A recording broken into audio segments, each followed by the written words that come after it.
In the 100+ videos that I've done in this series, one of the most common phrases that I've ever said is hand placement, because it just applies in pretty much every single rep, and this is no exception. You got Ossai playing for Trey Hendrickson at the right edge. He's going up against Jedrick Wills.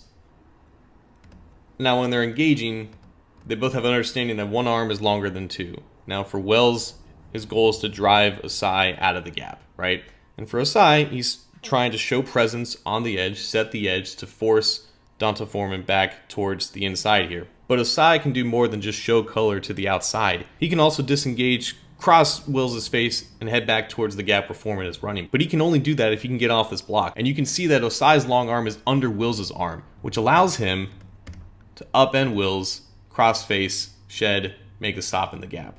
Leverage is important, but where you strike also factors into that, and Ossai showcased a great understanding of that as he was able to disengage from Wills, make a stop in the gap, do more than just what is asked of him. This is another advanced rep here because he's thinking about more than just the one goal of getting after the quarterback.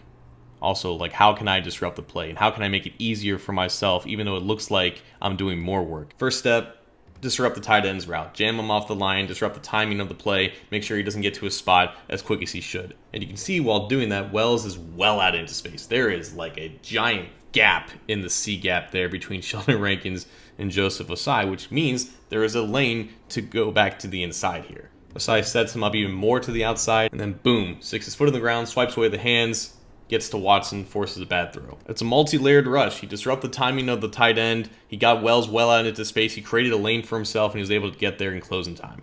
Another edge successfully set. More of the same. Gets Wells leaning a little bit to the outside. Again, controlling him with that inside arm. Crossing the face. Get back to the gap. Make a stop. Simple as that. I mean, Chubb knew pretty quickly, just get upfield, get as many yards as possible. And he did get like 4, maybe even 5 yards here because I think Logan Wilson was a little slow off the ball. But Ossai, again, just doing what he's supposed to do. Nothing more to it.